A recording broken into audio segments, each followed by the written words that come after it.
everything, and I'm like, okay, we're gonna go see this thing. And my parents are like, cool, it's another building.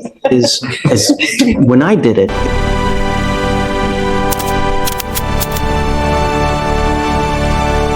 Hi, Casey. How are you? What's new? Not much. I'm just trying to get through this week because I am going on a trip next week. Nice. Where are you going? We're going to France, Iceland, and Denmark. Oh my God, I'm so jealous. Super excited. Wow. Are you going 2 weeks or what? Yeah, it's like a 10-day trip. So That's so great. my mom got on this kick where she's like, I've never traveled and I'm gonna die. And I'm like, you're not even 16. Have you considered or looked into like tour guides or anything? Yeah, so we have a 2-day tour booked in Iceland. No. Oh. So you got to look at Rick Steves. Do you know who that is? Okay. Rick Steves is a guy that's got a show on PBS, and it's so great because this guy has a travel book, and he tells you if you have a certain number of days and you're going to a certain number of location, he'll tell you what to do, I love that. where to go. He'll tell you how to get tickets in advance. I definitely need to look into that because I was their travel agent. But here's even the better thing is, like, I'll give you an example. When I went to Rome with my wife on our honeymoon, he has a guidebook, and he also has on iTunes podcasts and virtual tour guides that you download to your phone. So when you go to like the Sistine Chapel, you walk in and you turn it on and you go, okay, he'll go, okay, walk 5 paces, look up, and this is a fresco that was painted by Michelangelo, and this was the date, and this was the thinking at the time. Going through like their little thing. It's so great. Way better. And dude, I'll give you another example. Like when you go in Venice, they have the Grand Canal where you get on one vaporetto, you go through the entire thing. Like you turn on one of the virtual tours and he'll go, okay, so as soon as you get on the boat and the boat starts moving in 2 minutes, press play. So you press play. All right, the boat's moving. Look to your right. There's the Guggenheim Museum. This is what was done there. So look into Rick Steves. Rick Steves. Okay. He's got it for all over the world. It's great. Yeah. I'm going to download that. When we go anywhere, which is not lately, because we take Rick Steves everywhere. It's like a Bible. That's awesome. That's good to know. Take a look. Yeah, thank you. I appreciate the recommendation. Because when you go and when you know what you're looking at, it's just so much more memorable. Oh yeah, no, I like to know because usually I Pinterest everything and I'm like, okay, we're gonna go see this thing. And my parents are like, cool, it's another building. When I did it, it was free. I don't know if it is now. I'm sure it's not too expensive. No, it's anyways, who are you here on? Terrence Bruget. Okay.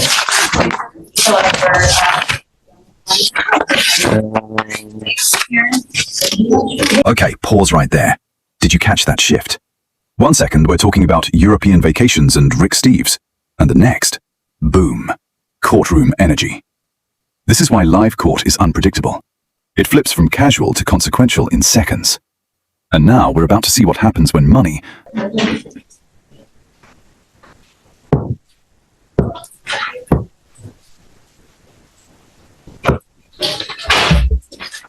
There's nothing worse than when your lawyer is upset. You know? Do you work? What do you do for a living? So you don't work for free, do you? You don't work free, do you? No, I don't work for free. But I did. So I don't want you, it's a rhetorical question. The thing is that your case is old and it's now where it's either put up or shut up and we're ready to go to trial, you know? This is huge. Let me break this down. In many jurisdictions, judges set internal deadlines. Here, 180 days is the trial setting mark. When the judge says, put up or shut up, that's courtroom language for, we're done delaying. Legally, the court has to move cases forward. Justice delayed isn't just inconvenient, it clogs the system. The pressure? It's officially on. Chunk videos, I mean, he can't guarantee us when he'll ever be able to get it to us. So that's just kind of where we're at this point.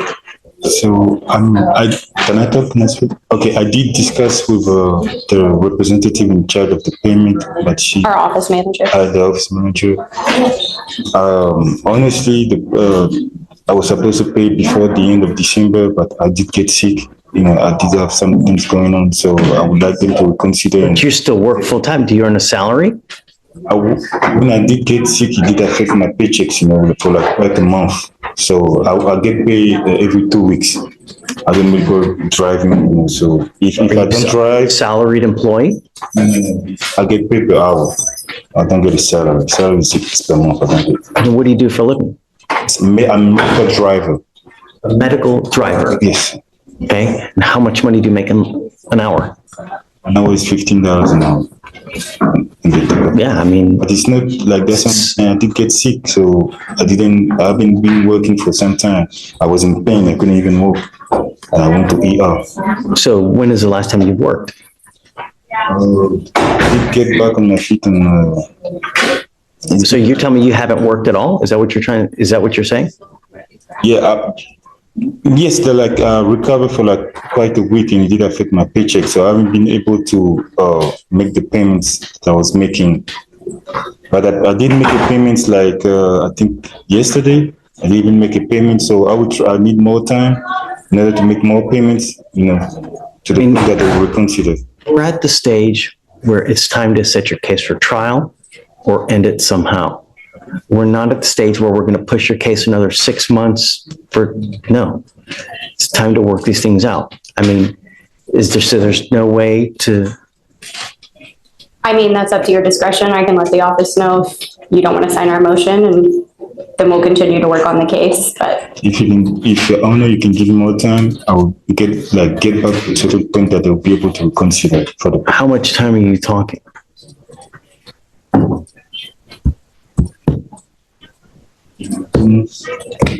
Say it again? If I can have a month or 2 months or 4 payments. So let me see, I'll have you fill out an application, but I don't know if you're going to qualify for an appointed lawyer. You need a lawyer to represent you. And I'm going to tell you now, even if I let them withdraw, whoever you hire, you're going to be in an extremely fast track getting ready for trial because your case is 140 days. And like I told you, at 180, we set that for trial. I need to know everything about you, how much money you make an hour. I need to know how much money you have in the bank, stocks, bonds, mutual funds, what kind of cars you drive, everything about you to see whether you qualify. If you don't qualify, you're going to have to go hire someone else. And then you're going to spend a bunch of money elsewhere. So let me ask you a question. How long can I have in order to be back on track for the payments? I don't know. That's something that you need to negotiate with them to see what they're willing to take. But I'm going to tell you now, if you don't qualify for a lawyer, all the money that's been already spent, it's just, But she is on a PTI track, and at this point, he's also going to have to spend the money on the fees and stuff for PTI. So I take this seriously. I don't give out lawyers like it's candy on Halloween. You truly have to qualify because when we give out court-appointed lawyers, it's I pay for it, they pay for it, they pay for it. We all pay for it. And I take it seriously, and it's not fair to just hand them out. You have to qualify. And this right here is something most people misunderstand. Court-appointed attorneys are not free lawyers. They're taxpayer-funded. The judge is making it crystal clear. You don't just get one because you don't feel like paying. You have to prove financial hardship. Stocks, bank accounts, cars? Yes, they check all of that. So the real question is, does he qualify? Or is this about priorities? Going to sit this where you're going to come back in a month, nothing's happened. I'm not going to play this game. We need to decide today what's going to happen. Because in a month, now we're at 109 So let's do this. If you want, I can give you an application to fill out. I can wait to see whether I'm going to grant or deny your motion. In the interim, if you want to try to negotiate something, I don't know. But like I said, I take giving court-appointed lawyers seriously. I don't hand them out like candy because the public pays for it. And it's not fair for them to pay for something when you can afford it. You just don't want to pay. I don't know how much money you have in the bank. I've never met you, sir. I don't know who you are. I don't know what kind of car you drive. I don't know if you drive a Shelby Cobra. So let's do that. I'll have you fill out an application. If you want to try to talk to them to mend the relationship, perhaps that can work. If not, I'll wait to get your application and we'll go from there. Yes, I want to talk to them. I want to try to have a deal with them, please. With what? I'm trying to see what kind of deal I can have with them for payment plans. So you can go call the office again, but they've already told you no. Yes, So Just, you have to understand that relationships are built on trust, right? And if you're not forthcoming with the side and you put them off and you put them off and you say you're going to do this and you say you're going to do that, and then you go back on your word repeatedly. That wasn't just legal advice. That was a life lesson. Relationships are built on trust. In the legal world, once credibility slips, everything becomes harder. Judges remember patterns. Attorneys remember broken promises.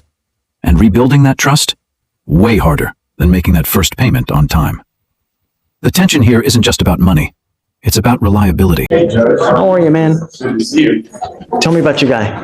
So I spoke with him. We've been trying to work things out with him. Get it. Financial things like that. I think just based on the amount of time we've already given him, asking for the office. Has he filled out the application? Yeah, he did. We went ahead and got it done. And I spoke with him a little bit to understand what's going on. If he is able to work something out, he says he'll follow up with us down the road, but he understands for now. Come up. Come up. Yes.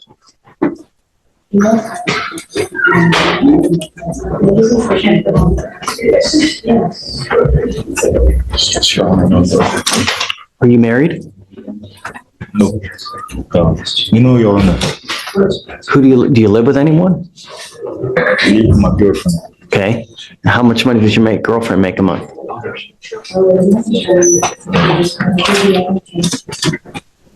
Do you need to, this is all the stuff you've left a lot of stuff blank.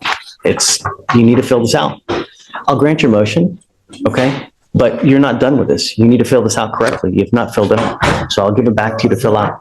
I don't really know how much it's close to $1,500 a month. That's what she's making. I'll give it back to you to fill out, but we need you to, complete it, okay? I'll grant your motion. Yes, sir. All right, come on. So essentially. Hey. Hi. I'm back again. Last name is Beugre. It's like a DWI. It's like, I don't know kind of what happened. It seems like. So they withdrew because didn't pay. And it looked like that they were gonna do the PTI route. Okay. It's 140 now, so we can give you, I guess, a short reset just to look for you, see what you guys want to do, and then come back. PTI offer is. Is he approved or not approved? Nathan approved. Yes, it is approved, yes. Okay, so basically it just needs an application and then the The TRS. contract was already sent out today, if I'm not mistaken, to What, they're that far in the process? The contract was sent today, Judge. DAP and interlock list. Okay, so he's done the TRS? I'm assuming. Obviously, right? Because it's something, all right, come up. I didn't realize they were that in the home stretch.